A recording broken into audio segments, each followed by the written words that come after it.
किरदार के लिए कितनी आपको कोशिश करनी पड़ी, मतलब रिसर्च किया कि आप डायरेक्ट बस डायलॉग मिला और तैयार हो गए? 16 अगस्त डायरेक्ट एक्शन डे। हाँ thank you. 16 August direct action day होगा। तो ये विलेन वाली लुक मुझसे, मतलब मैं चाहता नहीं था कि मैं विलेन वाली लुक दूं, लेकिन डायरेक्टर दयाल जी ने कहा नहीं तू विलेन है तो तू विलेन वाली लुक दे।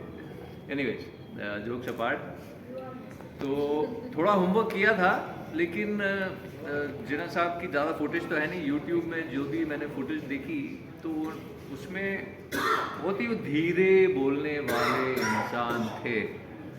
तो अगर उन्हें वैसे कॉपी किया जाता तो मतलब वो कोई नहीं बैठता, सारे चले जाते उठ के टीवी के सामने से। तो वो थोड़ी सी लिबर्टी ली है कि उनको इतना स्लोली डिलीवरी ना दी जाए डायलॉग्स की। और मैं मतलब जिना साहब ऑब्वियसली ना हमें हिस्ट्री बुक्स में बताया गया कि वो बिसाइड्स कि वो सिर्फ वो एक नेता थे जो पाकिस्तान चाहते थे, उनके उसके अलावा उनके बारे में कुछ ज़्यादा हमें लिखा बताया नहीं गया। तो मतलब थोड़ी रिसर्च की, उसमें भी कुछ खास पता नहीं चला। बस ये है कि बहुत ही टिप टॉप रहते थे, बहुत ही सोफिस्टिकेटेड थे, सिगरेट पीते रहते थे। तो मैं चाहता था कि मैं भी सिगरेट पीऊँ, लेकिन दूरदर्शन है तो सिगरेट पीना अलाउड नहीं है। एनीवेज, तो दयाल जी की सुपरविजन में पूरी ईमानदारी से ये रोल निभाया है। अब उम्मीद करता हूँ कि सबको पसंद आएगा, और ये सीरीज़ जो हम इतने प्यार से बना रहे हैं वो सबको पसंद आएगी। और जैसे डेली सोप्स चलते हैं उसके बीच में ये वीकली आएगा, तो मतलब आप लोगों को बहुत बांधना पड़ेगा, लोगों की वेट करें। लोग रामायण की वेट करते थे, महाभारत की वेट करते थे, अब Sardar the changing game, the game changer का वेट करना पड़ेगा। बिल्कुल बिल्कुल, खास करके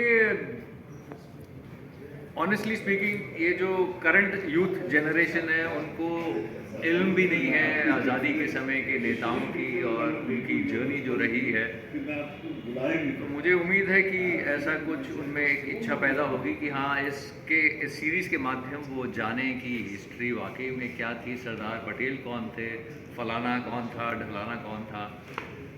और क्योंकि सरदार पटेल जी का कैरेक्टर इतना स्ट्रॉन्ग, इतना इंटरेस्टिंग है, कहने का मतलब है आज़ादी तो हो गई लेकिन हिंदुस्तान अभी भी बटा हुआ है, तो उनको साथ में कैसे लाया जाए, जो कि बहुत ही बड़ा रोल है। और वो जो मतलब जो आसान काम नहीं है आपको समझाना कि देखिए आप हिंदुस्तान के साथ आइए, पाकिस्तान में मत जाइए, देखिए।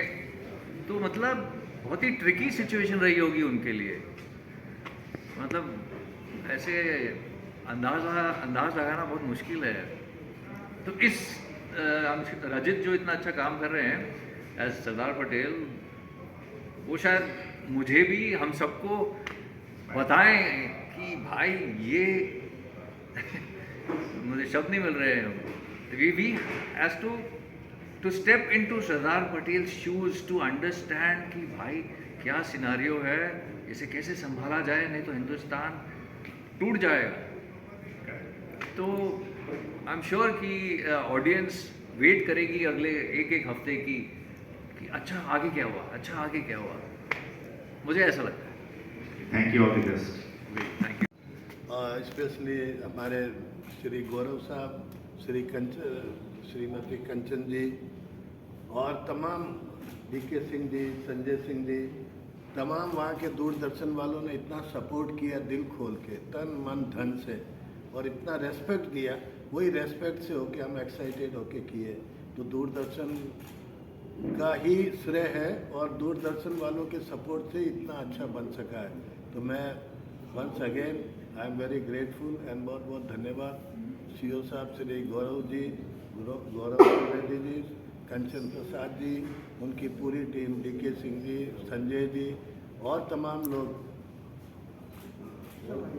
सब डीपी सिंह जी, सबको मैं सर पूरे बुकाड़िया परिवार, पूरे बीएमबी ग्रुप, पूरे हमारे यूनिट की तरफ से आप सबको धन्यवाद देता हूँ। आपने बहुत हम पे जो एतबार, जो भरोसा किया है, उससे हम 21 नहीं 25 ही उतरेंगे। बहुत बहुत धन्यवाद। Thank you. So it was not new to me, it was very easy for me. But then मैं प्रयत्न करूँगा कि आपके सामने हिंदी में बात करूँ। कोशिश करता हूँ कि मैं डायलेक्ट प्रॉपर्ली बोलूँ और I keep asking many of these actors कि ये कैसे याद रखते हैं, how do you remember? And then my problem was मैं किरदार में जाता हूँ तो डायलॉग्स भूल जाता हूँ। Then that is a problem which I have to overcome. So over the years, he said me, no, just keep acting. And that is the solution, and then that is the solution I'm working for. And then I was more than welcome when I saw that I would be getting the part of Lord Mountbatten. पूरे journey के बारे में journey इस तरीके की journey तो कुछ लंबी सी रही है।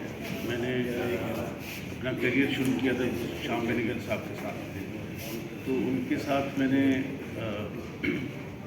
बोस जो सीरियल उन्होंने बनाई थी, फिल्म भी जो बनाई थी, उसमें भी काम किया था।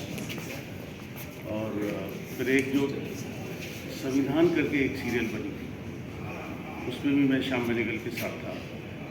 तो उस जर्नी के साथ निभाते ये भी हमारे हाथ में आ गई। तो बिल्कुल मैंने तो लपक ली इस सीरियल को, क्योंकि इसका इस तरीके की हिस्टोरिकल सीरीज बनाने का मैं काफ़ी शौकीन रहा। कास्टिंग के बारे में क्या कहना चाहेंगे? कास्टिंग करने के लिए कितनी मुश्किलें आपको झेलनी पड़ी या बहुत जल्द कास्टिंग हो पाई?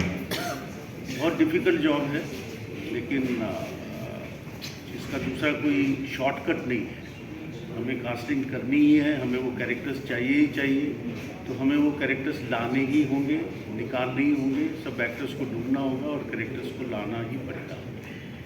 Thank you sir, thank you.